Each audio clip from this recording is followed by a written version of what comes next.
Pai, fala aos nossos corações esta manhã, dá luz à nossa mente, aquece o nosso coração e abre os nossos olhos, ó Pai, para compreendermos quem Tu és e para nos unirmos na Tua missão, que eu te peço em nome de Cristo. Amém. Essa é uma situação muito interessante porque ela ilustra muito da nossa realidade. O medo, como eu disse, é um sentimento real para a maioria de nós. Nós podemos ter medo de relacionamentos, a gente pode ter medo de exposição, a gente tem medo de compromissos, a gente tem uma série de medos. E o medo, ele é um sentimento que ele tende a nos colocar no modo de sobrevivência. E quando nós estamos no modo de sobrevivência, a nossa prioridade é a autopreservação. Nós queremos nos autopreservar.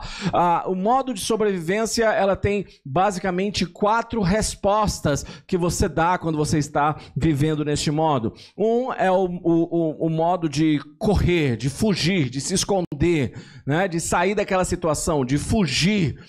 O segundo modo é o modo de briga, o modo de lutar. Você já viu aquela pessoa que ela é extremamente até frágil, talvez, e ela é parada por um bandido e ela começa a brigar com o bandido, ela não consegue pensar na situação, ela não consegue pensar no risco que ela está correndo, mas ela simplesmente briga com aquele bandido porque ela entrou no modo de briga, porque ele está no modo de autopreservação, no modo de sobrevivência. Algumas pessoas entram num estado de dormência, a pessoa fica dormente naquela situação e não consegue perceber nada acontecendo ao seu redor. E você ainda tem algumas pessoas que desenvolvem o que a gente chama de apego. Aquela pessoa que se apega, por exemplo, àquele que o maltrata, porque para ele sobreviver, eu preciso tratar aquela pessoa bem, eu preciso me tornar amigo daquela pessoa, e assim, quem sabe, essa pessoa vai me preservar vivo. Isso tudo é irracional, são respostas emocionais. Quando nós olhamos para o nosso texto aqui, nós temos algumas dessas respostas acontecendo. No caso do exército de Israel, você tinha o grande exército de Israel, um exército poderoso, porém, eles estavam todos com medo. Esse é o que o texto diz, os soldados estavam com medo dos filisteus. Mas não só o exército estava assim, como o próprio rei Saul. Saul, ele era o rei de Israel, ele foi escolhido porque ele era um homem grande, ele era um homem mais alto do seu povo, ele era um homem admirado, ele era um homem talentoso também, mas era o costume daqueles povos de que o rei sempre era aquele que saía na frente nas batalhas, era o rei que tomava a frente na luta, era o rei que tomava o lugar do povo para guiar o povo e dar o exemplo para todos. Ele era o líder que colocava a sua vida em risco para defender o seu povo. E nesse caso, o Saul, ele está escondido em seu palácio e ele está fazendo uma oferta. Quem vencer Golias pode casar com a minha filha, mas ele não sai para lutar com Golias, porque ele também está tomado pelo medo. E nós temos aqui então o contraste, que é o exemplo de Davi. Davi é aquele que parece não ter medo. E a primeira resposta que nós daríamos é porque Davi é um rapaz corajoso.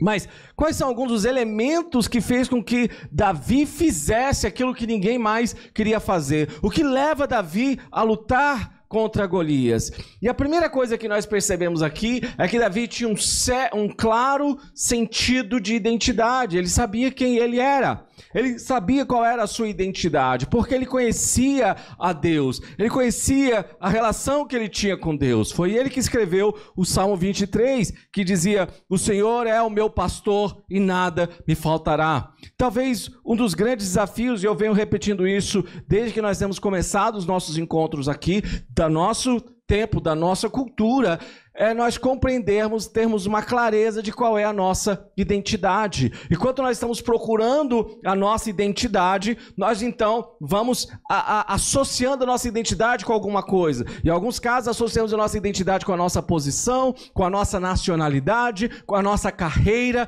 com a nossa família, com a nossa sexualidade. Todas essas coisas passam a ser indicadores de quem eu sou.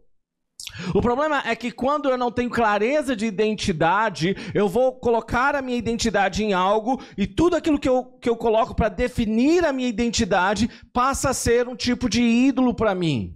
Se torna o meu Deus, porque a idolatria é você colocar em coisas, inclusive coisas boas, um lugar onde aquilo passa a me definir.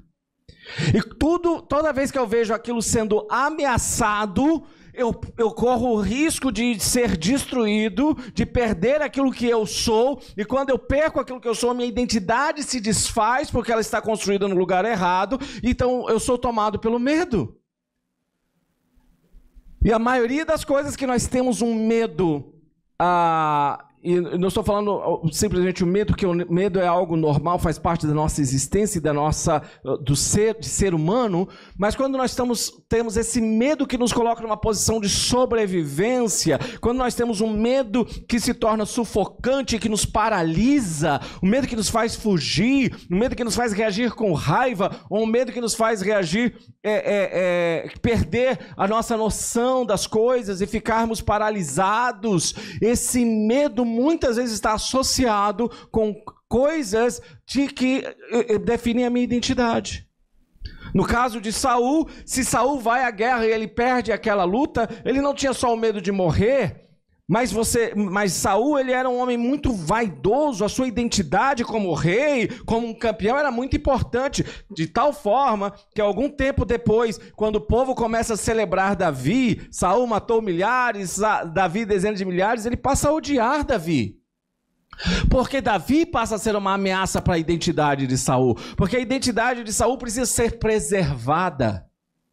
Nós precisamos preservar a imagem que nós construímos. E quando nós vivemos numa sociedade que tudo está construído em torno da nossa imagem, e a nossa identidade passa a ser a imagem que a gente apresenta para o mundo, então qualquer ameaça àquela imagem vai nos fazer reagir com medo. E é por isso que nós afastamos pessoas de se aproximarem de nós temos medo. Medo das pessoas descobrirem que eu não sou exatamente o que elas pensam que eu sou. Nós temos medo de fracassar no nosso negócio, não porque nós estamos num processo de experimentação, mas porque eu preciso me provar bem-sucedido em todas as coisas que eu faço. E eu vou sendo dominado pelo medo. A minha rotina de trabalho, a minha relação com os meus vizinhos, a minha relação em sociedade. Nós vivemos numa sociedade onde o que domina é o medo. Pensa alguns dos grandes problemas da nossa sociedade, o problema do racismo, o problema do machismo, o problema de qualquer tipo dos grandes preconceitos e essa rivalidade, essas polarizações. E o que nós costumamos dizer? Se aquela pessoa tomar o poder, nós vamos ser aniquilados. Você já viu esse tipo de conversa? Eles vão acabar com a gente. Se a direita entrar no poder, vão acabar com os pobres. Se a esquerda entrar no poder, vai acabar com os evangélicos. E nós vamos tendo esse diálogo onde nós somos tomados em olhar a realidade baseado no medo. E quando eu vivo a realidade baseado no medo, eu tenho medo do refugiado. Se os refugiados começarem a deixar refugiado vir para o nosso Brasil, então o nosso Brasil vai virar um país como lá do Oriente Médio, vão acabar com a nossa cultura, vão destruir a gente vai perder tudo, já está difícil para a gente, vai ficar pior ainda. Você percebe como a gente tem medo?